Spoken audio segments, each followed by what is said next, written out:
Hi everyone, business bus പ്ലസിൻ്റെ പുതിയൊരു വീഡിയോയിലേക്ക് എല്ലാവർക്കും സ്വാഗതം. ഈ ഒരു വീഡിയോ എന്ന് പറയുന്നത് നിങ്ങൾ ബിസിനസ് ചെയ്യാൻ പ്ലാൻ ചെയ്യുന്ന സമയത്ത് നമുക്ക് ഈ ഒരു ബിസിനസ് വർക്കൗട്ട് ആവോ ഇല്ലയോ എന്നറിയാനായിട്ട് ഹെൽപ്പ് ചെയ്യുന്ന ഒരു കാര്യമാണ് മാർക്കറ്റ് റിസർച്ച് കണ്ടക്ട് ചെയ്യുക എന്നുള്ളത്. അപ്പോൾ എങ്ങനെയാണ് മാർക്കറ്റ് റിസർച്ച് പ്രോപ്പറായിട്ട് കണ്ടക്ട് ചെയ്യേണ്ടത്, എന്തൊക്കെയാണ് അതിൻ്റെ സ്റ്റെപ്പുകൾ എന്നുള്ളത് അറിയലാണ് ഈ ഒരു വീഡിയോയുടെ ഉദ്ദേശം. ഏതൊരു ബിസിനസ്സിനെ സംബന്ധിച്ചിടത്തോളം മാർക്കറ്റ് റിസർച്ച് ചെയ്യുക എന്ന് പറയുന്നത് ഭയങ്കര ക്രൂഷ്യലായിട്ടുള്ളൊരു കാര്യമാണ്. കാരണം ഇവിടെ നിങ്ങളുടെ ടാർഗറ്റ് കസ്റ്റമേഴ്സ് ആരൊക്കെയാണ് എന്നുള്ളത് മനസ്സിലാക്കിയിട്ട് അവരുടെ ടേസ്റ്റും പ്രിഫറൻസും കാര്യങ്ങളൊക്കെ നിങ്ങൾക്ക് ഐഡൻറ്റിഫൈ ചെയ്യാനുള്ള ഒരു ഓപ്പർച്യൂണിറ്റി കിട്ടും. അതുപോലെ തന്നെ ഇൻഡസ്ട്രിയുടെ ട്രെൻഡ് എന്താണെന്നുള്ളത് മനസ്സിലാക്കാൻ വേണ്ടി പറ്റും. നിങ്ങളുടെ പ്രധാനപ്പെട്ട കോമ്പറ്റീറ്റേഴ്സ് ആരൊക്കെയാണെന്നുള്ളത് മനസ്സിലാക്കാൻ പറ്റും. മാത്രമല്ല പൊട്ടൻഷ്യൽ ഓപ്പർച്യൂണിറ്റീസ്, അതായത് ഒളിഞ്ഞിടക്കുന്ന ഓപ്പർച്യൂണിറ്റീസും നിങ്ങൾക്ക് സാധ്യതകളുള്ള മേഖലകൾ ഏതൊക്കെയാണ് ഈ ഒരു പെർട്ടിക്കുലർ ഇൻഡസ്ട്രിയിൽ എന്നുള്ളത് മനസ്സിലാക്കാൻ വേണ്ടിയിട്ടും ഈ ഒരു മാർക്കറ്റ് റിസർച്ച് എന്ന് പറഞ്ഞ സ്റ്റെപ്പ് സഹായിക്കും. മാർക്കറ്റ് റിസർച്ച് ചെയ്യുന്നതിൻ്റെ ഫസ്റ്റ് സ്റ്റെപ്പ് എന്ന് പറയുന്നത് ഒബ്ജക്റ്റീവ്സ് ഡിഫൈൻ ചെയ്യുക എന്നുള്ളതാണ്. അതായത് എന്തിനാണ് നിങ്ങൾ മാർക്കറ്റ് റിസർച്ച് ചെയ്യുന്നത് എന്നുള്ളത്, എന്താണ് നിങ്ങൾക്ക് മാർക്കറ്റ് റിസർച്ച് ചെയ്ത് കഴിഞ്ഞാൽ ലഭിക്കേണ്ടത് എന്നുള്ളതാണ് ഇവിടെ നിങ്ങൾ ഐഡൻറ്റിഫൈ ചെയ്യുന്നത്. അപ്പോൾ അത് മേ ബി കസ്റ്റമർ പ്രിഫറൻസ് എന്താണെന്ന് അറിയാനായിരിക്കാം നിങ്ങൾ മാർക്കറ്റ് റിസർച്ച് ചെയ്യുന്നത്. ഇനി അതല്ലെങ്കിൽ ഒരുപക്ഷെ നിങ്ങൾ മാർക്കറ്റിൻ്റെ സൈസ് അറിയാൻ വേണ്ടിയിട്ട്, അതായത് നിങ്ങളുടെ പ്രൊഡക്ട്സിന് എത്രത്തോളം ഡിമാൻഡ് ഉണ്ട്, നിങ്ങളുടെ ഈ പെർട്ടിക്കുലർ പ്രൊഡക്റ്റിൻ്റെ മാർക്കറ്റിൻ്റെ വലിപ്പം എത്രത്തോളം ഉണ്ട് എന്നുള്ളത് മനസ്സിലാക്കലായിരിക്കാം നിങ്ങളുടെ ഉദ്ദേശം എന്ന് പറയുന്നത്. ഇനി അതുമല്ല എന്നുണ്ടെങ്കിൽ നിങ്ങളുടെ കോമ്പറ്റീറ്റേഴ്സ് ആരൊക്കെയാണെന്നുള്ളത് ഐഡൻറ്റിഫൈ ചെയ്യലായിരിക്കും നിങ്ങളുടെ ഉദ്ദേശം. അപ്പം നിങ്ങളുടെ ഒബ്ജക്റ്റീവ് എന്താണെന്നുള്ളത് ക്ലിയർ ആയിട്ട് ഡിഫൈൻ ചെയ്ത് വെച്ച് കഴിഞ്ഞാൽ നിങ്ങളുടെ റിസർച്ച് എഫേർട്സും നിങ്ങൾക്ക് അതിനനുസരിച്ചിട്ട് ടാർഗറ്റ് ചെയ്യാൻ വേണ്ടി ഹെൽപ്പ് ചെയ്യും. അപ്പോൾ ഇതാണ് ഫസ്റ്റ് സ്റ്റെപ്പ് എന്ന് പറയുന്നത്, എന്താണ് ഒബ്ജക്റ്റീവ് എന്നുള്ളത് ഡിഫൈൻ ചെയ്യൽ. ഒബ്ജക്റ്റീവ് സെറ്റ് ചെയ്ത് കഴിഞ്ഞാൽ നെക്സ്റ്റ് സ്റ്റെപ്പ് എന്ന് പറയുന്നത് നിങ്ങളുടെ ടാർഗറ്റ് മാർക്കറ്റ് എന്താണെന്നുള്ളത് ഐഡൻറ്റിഫൈ ചെയ്യലാണ്. അപ്പോൾ ടാർഗറ്റ് ഓഡിയൻസിനെ ഡിഫൈൻ ചെയ്യാനായിട്ട് നിങ്ങൾക്ക് ഡെമോഗ്രാഫിക്സ് വെച്ച് ഡിഫൈൻ ചെയ്യാം. അതായത് അവരുടെ ഏജ് അല്ലെങ്കിൽ ഇൻകം അല്ലെങ്കിൽ ജെൻഡർ, ഇതൊക്കെ പോലെയുള്ള ഫാക്ടേഴ്സ് ഉപയോഗിച്ചുകൊണ്ട് നിങ്ങൾക്ക് ടാർഗറ്റ് ഓഡിയൻസ് ഇന്നതാണ് എന്നുള്ളത് ഡിഫൈൻ ചെയ്ത് വെക്കാം. ഇനി അതല്ലാന്നുണ്ടെങ്കിൽ സൈക്കോഗ്രാഫിക്സ് ഉപയോഗിച്ചിട്ടും നിങ്ങളുടെ ഓഡിയൻസിനെ നിങ്ങൾക്ക് ഡിഫൈൻ ചെയ്യാം. ഇപ്പോൾ സൈക്കോഗ്രാഫിക്സ് എന്നുകൊണ്ട് ഉദ്ദേശിക്കുന്നത് സൈക്കോളജിക്കൽ ക്യാരക്ടേഴ്സിൻ്റെ ബേസിസിൽ, അതായത് ആളുകളുടെ ഉള്ളിലുള്ള വാല്യൂസ് അല്ലെങ്കിൽ ഡിസയേഴ്സ്, അവരുടെ ഗോളുകൾ, അവരുടെ ഇൻട്രസ്റ്റ്, ലൈഫ് സ്റ്റൈൽ ചോയ്സസ്, ഇതിനൊക്കെ ബേസിസിൽ നിങ്ങൾക്ക് ആളുകളെ ടാർഗറ്റ് ചെയ്യാം. അപ്പോൾ ഇന്ന പോലത്തെ ആളുകളാണ് എൻ്റെ പ്രൊഡക്ട്സിൻ്റെ സർവീസസിൻ്റെ ടാർഗറ്റഡ് കസ്റ്റമേഴ്സ് അല്ലെങ്കിൽ ഓഡിയൻസ് എന്നുള്ളത് നിങ്ങൾ ഡിഫൈൻ ചെയ്ത് വെച്ച് കഴിഞ്ഞാൽ അതിനനുസരിച്ചിട്ട് നിങ്ങൾക്ക് മാർക്കറ്റ് റിസർച്ച് ചെയ്യാനായിട്ട് ഹെൽപ്ഫുള്ളായിരിക്കും. അപ്പോൾ ആരാണ് നിങ്ങളുടെ ഐഡിയൽ കസ്റ്റമേഴ്സ് എന്നുള്ളതും എവിടെയാണ് അവരെ ഫൈൻഡ് ചെയ്യാനായിട്ട് സാധിക്കുക എന്നുള്ളതും നിങ്ങളിവിടെ ഡിഫൈൻ ചെയ്യേണ്ടതായിട്ടുണ്ട്.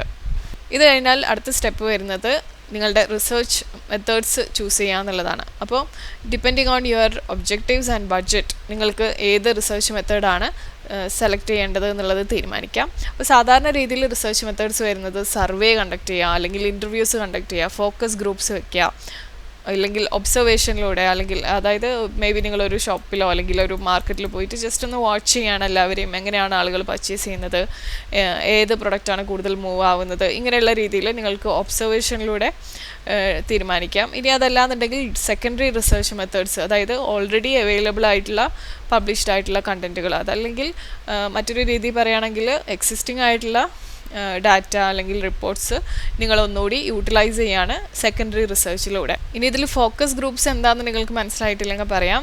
ഗ്രൂപ്പ് ഇൻട്രാക്ഷൻ കണ്ടക്ട് ചെയ്തിട്ട് അതിലൂടെ ഡാറ്റ കളക്ട് ചെയ്യുന്ന ഒരു രീതിയാണ് ഫോക്കസ് ഗ്രൂപ്പ് എന്ന് പറയുന്നത്. ഇതൊരു റിസർച്ച് ടെക്നിക്കാണ്. ഈ ഒരു സ്റ്റെപ്പ് കഴിഞ്ഞാൽ അടുത്തത് വരുന്നത് റിസർച്ച് ഇൻസ്ട്രുമെൻറ്റ്സ് ഡിസൈൻ ചെയ്യലാണ്. അതായത് സർവേ കണ്ടക്ട് ചെയ്യാനാണെങ്കിൽ നിങ്ങൾക്ക് ക്വസ്റ്റ്യനൈസിൻ്റെ ആവശ്യമുണ്ട്. അപ്പോൾ അത് ഡിസൈൻ ചെയ്യുക എന്നുള്ളതും അത്യാവശ്യമാണ്. വേണ്ട രീതിയിൽ ക്വസ്റ്റ്യൻസ് ഫ്രെയിം ചെയ്തിട്ട് അത്യാവശ്യം ഇൻഫർമേഷൻ നിങ്ങൾക്ക് റിസർച്ചിൻ്റെ ഒബ്ജക്റ്റീവ്സിൻ്റെ ബേസിസിൽ ക്വസ്റ്റ്യൻസ് സെറ്റ് ചെയ്തിട്ട് റിസൾട്ട്സ് ഉണ്ടാക്കിയെടുക്കുന്ന രീതിയിൽ നിങ്ങൾ പ്രോപ്പറായിട്ട് അത് ഫ്രെയിം ചെയ്യലൊക്കെ ഈ ഒരു സ്റ്റെപ്പിൽ വരുന്ന കാര്യങ്ങളാണ്. പിന്നെ മാത്രമല്ല ഫോക്കസ് ഗ്രൂപ്പിന് വേണ്ടിയിട്ടുള്ള ഡിസ്കഷൻ ഗൈഡ്സ് പ്രിപ്പയർ ചെയ്യാം. അല്ലെങ്കിൽ ഒബ്സർവേഷനിലൂടെയാണ് നിങ്ങൾ റിസർച്ച് ചെയ്യുന്നതെന്നുണ്ടെങ്കിൽ ഒബ്സർവേഷൻ പ്രോട്ടോക്കോൾസ് സെറ്റ് ചെയ്യാം. അപ്പോൾ ഇതൊക്കെ നിങ്ങൾക്ക് റിസർച്ച് ഒബ്ജക്റ്റീവ്സിൻ്റെ ബേസിസിൽ ടാർഗറ്റ് ചെയ്തുകൊണ്ട് റിസർച്ച് ഇൻസ്ട്രുമെൻറ്റ്സ് ഡിസൈൻ ചെയ്യുക. അപ്പോൾ ഇത് ഡെവലപ്പ് ചെയ്യലാണ് ഈ ഒരു സ്റ്റെപ്പിൽ. അപ്പോൾ നിങ്ങളെപ്പോഴും ക്വസ്റ്റ്യൻസ് ഫ്രെയിം ചെയ്യുന്ന സമയത്ത് ക്ലിയർ ആയിട്ടുള്ള അൺബയാസ്ഡ് ആയിട്ടുള്ള മീനിങ് ഫുൾ ആയിട്ടുള്ള ഇൻസൈറ്റ്സ് നിങ്ങൾക്ക് കിട്ടുന്ന രീതിയിലുള്ള ക്വസ്റ്റ്യൻസ് വേണം ഫ്രെയിം ചെയ്യാനായിട്ട്. ഇനി അത് കഴിഞ്ഞാൽ നെക്സ്റ്റ് സ്റ്റെപ്പ് വരുന്നത് ഡാറ്റ കളക്ഷനാണ്. അതായത് നിങ്ങൾ റിസർച്ച് മെത്തേഡ്സ് ഒക്കെ സെലക്ട് ചെയ്തതിന് ശേഷം അത് നമ്മൾ ഇംപ്ലിമെൻറ്റ് ചെയ്യും. ഇപ്പോൾ നിങ്ങൾ സർവേ ആണ് ചെയ്യാൻ ഉദ്ദേശിക്കുന്നുണ്ടെങ്കിൽ സർവേ നിങ്ങൾ പൂർണ്ണമായിട്ടും കണ്ടക്ട് ചെയ്തതിന് ശേഷം കിട്ടുന്ന ആ ഡാറ്റ നിങ്ങൾ പ്രോപ്പറായിട്ട് കളക്ട് ചെയ്ത് ഓർഗനൈസ് ചെയ്ത് വെക്കലാണ് ഈ ഒരു സ്റ്റെപ്പിൽ. അപ്പോൾ ഡാറ്റ കളക്ഷൻ പ്രോസസ്സിൽ നിങ്ങൾ കൺസിസ്റ്റൻസിയും അതുപോലെ അക്യുറസിയും മെയിൻറ്റെയിൻ ചെയ്യാനായിട്ട് പ്രത്യേകം ശ്രദ്ധിക്കേണ്ടതായിട്ടുണ്ട്. ഈ ഒരു പ്രോസസ്സ് കഴിഞ്ഞാൽ നെക്സ്റ്റ് സ്റ്റെപ്പ് വരുന്നത് നമ്മൾ കളക്ട് ചെയ്ത ഡാറ്റ അനലൈസ് ചെയ്യൽ തന്നെയാണ്. അപ്പോൾ ഡാറ്റ കളക്ഷൻ കംപ്ലീറ്റ് ആയി കഴിഞ്ഞതിന് ശേഷം നമ്മൾ എന്ത് ചെയ്യും, അതിനകത്തുള്ള ഡാറ്റ നമ്മൾ പ്രോപ്പറായിട്ട് അനലൈസ് ചെയ്യും. ഫോർ എക്സാമ്പിൾ പറയുകയാണെന്നുണ്ടെങ്കിൽ നമ്മളൊരു സർവേ കണ്ടക്ട് ചെയ്തു. ആ സർവേയിൽ നിന്ന് കിട്ടിയിട്ടുള്ള ക്വസ്റ്റ്യനൈസ്, ഫിൽഡ് ആയിട്ടുള്ള ക്വസ്റ്റ്യനൈസ് മൊത്തം നമ്മൾ നോക്കിയിട്ട് ഇവാലുവേറ്റ് ചെയ്യാണ് ഏതെങ്കിലും ഒരു രീതിയിലുള്ള ഒരു മീനിങ് ഇൻസൈറ്റ് നേടിയെടുക്കാനായിട്ട്. അപ്പോൾ ഒബ്വിയസ്ലി ഇത്രയും ക്വസ്റ്റ്യനൈസിലൂടെ നമ്മൾ പോകുന്ന സമയത്ത് നമുക്ക് പല ക്വസ്റ്റ്യൻസിനെ സംബന്ധിച്ചിട്ടും ഒരു ആൻസർ കിട്ടും. ഒരു ഇത്ര % ആളുകൾ ഇന്നതാണ് ചൂസ് ചെയ്യുന്നത്, ഇത്ര % ആളുകൾ ഇന്ന പോലെയാണ് ബിഹേവിയർ എന്നുള്ള രീതിയിലൊക്കെ നമുക്ക് മനസ്സിലാക്കാനായിട്ട് ഇത് ഹെൽപ്പ് ചെയ്യും. അപ്പോൾ ഇത് തന്നെയാണ് ഈ ഒരു സ്റ്റെപ്പിൻ്റെ ഉദ്ദേശം. അപ്പോൾ ഇതിൽ നമ്മൾ പെർട്ടിക്കുലർലി ഒരു ടൈപ്പ് ഓഫ് പാറ്റേൺ ഉണ്ടോ ഈ ആളുകളിൽ, ഈ ഒരു ഡാറ്റ കളക്ഷനിൽ നമുക്ക് മനസ്സിലാക്കിയെടുക്കേണ്ടത് ആളുകളുടെ ഈ ഒരു ആൻസേഴ്സിൽ ഒരു പെർട്ടിക്കുലർ പാറ്റേൺ ലഭിക്കുന്നുണ്ടോ, ഒരു പെർട്ടിക്കുലർ ട്രെൻഡ് ഉണ്ടോ, എന്തെങ്കിലും കോറിലേഷൻസ് ഉണ്ടോ, നമുക്ക് ബിസിനസ് ഡിസിഷൻ എടുക്കാനായിട്ട് ഹെൽപ്പ് ചെയ്യുന്ന രീതിയിലുള്ള ഡാറ്റ ഇതിനകത്തുനിന്ന് പുൾ ചെയ്തെടുക്കലാണ് നമ്മുടെ ഉദ്ദേശം. ഇനി അടുത്ത സ്റ്റെപ്പ് വരുന്നതാണ് റിസൾട്ട്സ് ഇൻ്റർപ്രറ്റ് ചെയ്യുക എന്നുള്ളത്. അപ്പോൾ ഈ ഡാറ്റ അനാലിസിസ് ചെയ്ത് കഴിഞ്ഞാൽ അത് നമ്മൾ എങ്ങനെ ആക്ഷനബിൾ ആയിട്ടുള്ള ഇൻസൈറ്റുകളിലേക്ക് അത് ട്രാൻസ്ലേറ്റ് ചെയ്യണം. അതായത് നമുക്ക് ഈ ഫൈൻഡിങ്സ് എന്താണ് നമ്മുടെ ബിസിനസ് സ്ട്രാറ്റജി ബിൽഡ് ചെയ്യാനോ അല്ലെങ്കിൽ പ്രൊഡക്റ്റ് ഡെവലപ്പ് ചെയ്യാനോ മാർക്കറ്റിംഗ് ക്യാമ്പയിൻസ് സെറ്റ് ചെയ്യാനോ ഒക്കെ ഇത് എത്തരത്തിൽ നമുക്ക് ഉപയോഗിക്കാം എന്നുള്ളത് മനസ്സിലാക്കലാണ് ഈ ഒരു സ്റ്റെപ്പിൻ്റെ ഉദ്ദേശം എന്ന് പറയുന്നത്. ഇനി അടുത്തതാണ് കൺസിഡർ കോമ്പറ്റേറ്റീവ് അനാലിസിസ് എന്നുള്ളത്. അതായത് നിങ്ങളുടെ കോമ്പറ്റീറ്റേഴ്സിൻ്റെ സ്ട്രെങ്ത് എന്താണ്, അവരുടെ വീക്ക്നെസ് എന്താണ്, അവരുടെ സ്ട്രാറ്റജീസ് എന്താണ് അവർ ഫോളോ ചെയ്യുന്നത്, അവരുടെ മാർക്കറ്റിംഗ് പൊസിഷൻ എന്താണ്, ഇങ്ങനെയൊക്കെയുള്ള കാര്യങ്ങൾ മനസ്സിലാക്കലാണ് ഈ ഒരു സ്റ്റെപ്പിൻ്റെ ഉദ്ദേശം എന്ന് പറയുന്നത്.